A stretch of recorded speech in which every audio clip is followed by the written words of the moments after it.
Welcome back to the program. Look, to call what happened in D.C. these last couple of days a circus would be impolite to the circus. To say the animals are loose would be impolite to the animals. Good Lord.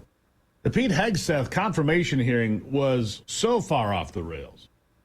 I mean, I learned a lot. One thing I learned, if you're going to get insulted by Democrats trying to smear you as some sort of a wife beater or a drunkard, that Mark Wayne Mullen, that's a guy I want in my foxhole because he can tackle an oak tree and not get a scratch. Joining me now, Ralph Norman from South Carolina, has been in the House for a number of years. Congressman, welcome back. Glad to be with you, Steve. Yeah, I'd share a foxhole with Mark Wayne Mullen. It might be a bit bigger foxhole, but that guy, I mean, he called the Democrats out for what they were. What a circus. I mean, I know you watch this, but you have got to be as mortified as the rest of America when you watch these Democrats come completely unhinged. Well, they've been that way, Steve. Look what they did to Supreme Court justices. Made up things. Yeah. They drug witnesses in that were basically just lying. And it doesn't surprise me, but Mark Wayne was exactly right. I mean, to call them out, for them to even suggest asking the questions, it's a laughing stock if it wasn't so serious. And he was right. I mean, the senators, let's look into their background. Let's see how much they drank. Let's see how many affairs they've had. Exactly. See how that works out with them. Well, there's a slush fund in Congress that came out a number of years ago. It's pretty well known now. Millions of dollars paid out to sexual assault victims and people that have accused members of Congress of doing, unspeakable and tawdry things. And the American taxpayer apparently gets to foot the bill. I mean, and these folks want to sit there on the high ground and lecture Pete Hegseth? Seemed pretty crazy to me. They have no shame. I mean, really. To listen to it. Now, luckily, Hegseth is smart enough. He's got the background. He knows what he's doing. The military is his mission in life, and he will do a fantastic job. And I think they now realize who they were up against. And his comment, I think it was to Elizabeth Warren that, she was asking me about, should generals not go into contracting and work? And his comment, I'm not a general, shut her down. And exactly. Shut the others down. All right, so let's talk. And it was beautiful. He did that. The whole place laughed, and as well they should. I mean, here's a woman who's faked being, a Native American for advancement in academia to get a job as a professor.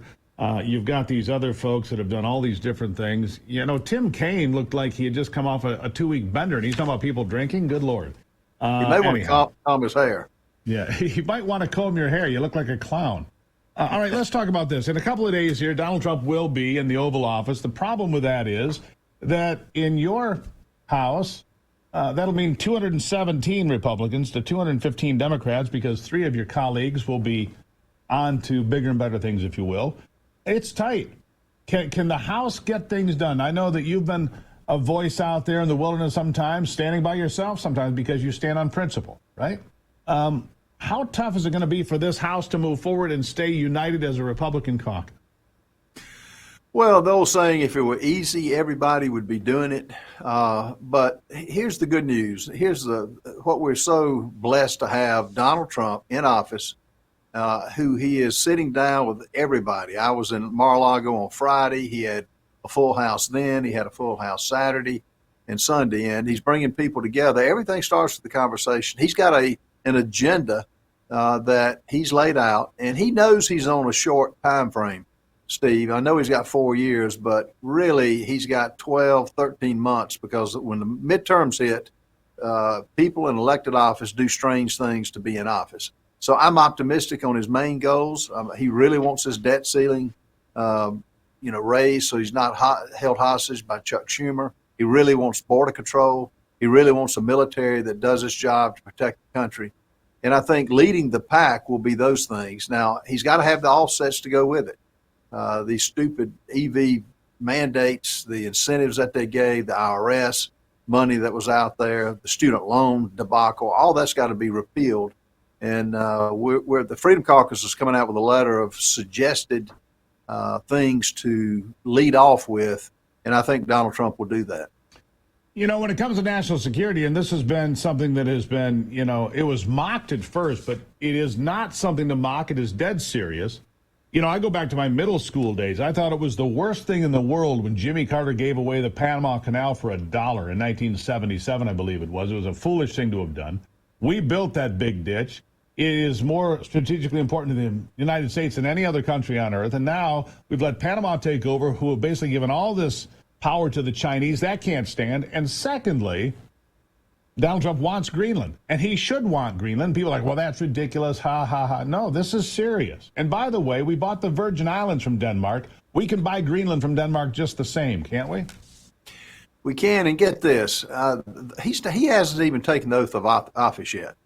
And the fact that he's holding press conferences, which with the current president, with Biden, not only could he did not hold a press conference, he couldn't survive one because he can't read a thank you note.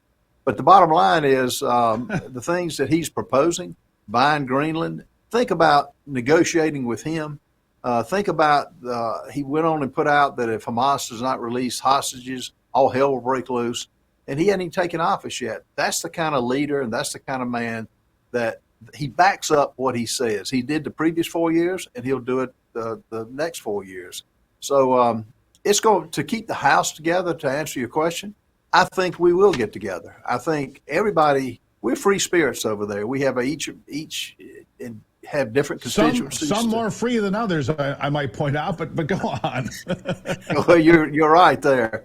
But look, in my world, the number one cancer in America is the debt. We cannot continue Agreed. spending, and that's what got me so frustrated with Mike Johnson. With after the elections, that we still had a 1,500 page document and given 12 hours to read. That can't happen again.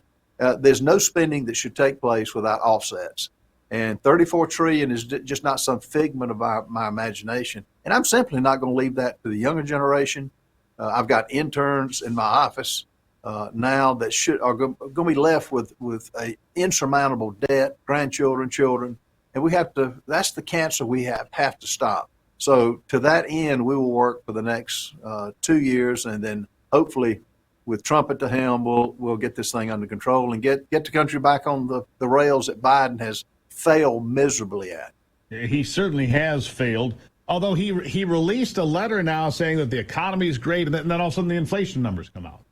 And the inflation numbers are up again, and the stock market goes wild because they're like, great, we're going to have an interest rate cut because inflation is too high. Again, he has no command of the situation. Look, and what we know now, Congressman, is he never has. Not since 2020. They knew then that he was not fit for the job, and he has not been fit for the job 4 years since. And that's where we find ourselves today. Well, his judgment has never been good. Name me one good thing he's done to 50 years he's been in Congress. And he's disconnected. To say that he presided over the best economy that's existed is like saying California's not on fire. I mean, it's not in reality. Yeah. And so he can't even sign a document now. But for them to remain quiet while the leader of the free world was basically incapacitated is a crime, to be honest with you. Yeah. Congressman Ralph Norman from South Carolina 5. I'm on my way to the inauguration. Maybe I'll see you there. Look forward to it if I do. Well, love to do it, and great days ahead for America. I certainly hope so. I'm an optimist about it too, my friend. Thank you, Ralph Norman. Yep. There you have it. And we'll be headed to the inauguration. A lot of great coverage here, and I'd like you to be part of it. So make sure you come here for all the best coverage of the inauguration of Donald Trump to be the 47th president of these United States.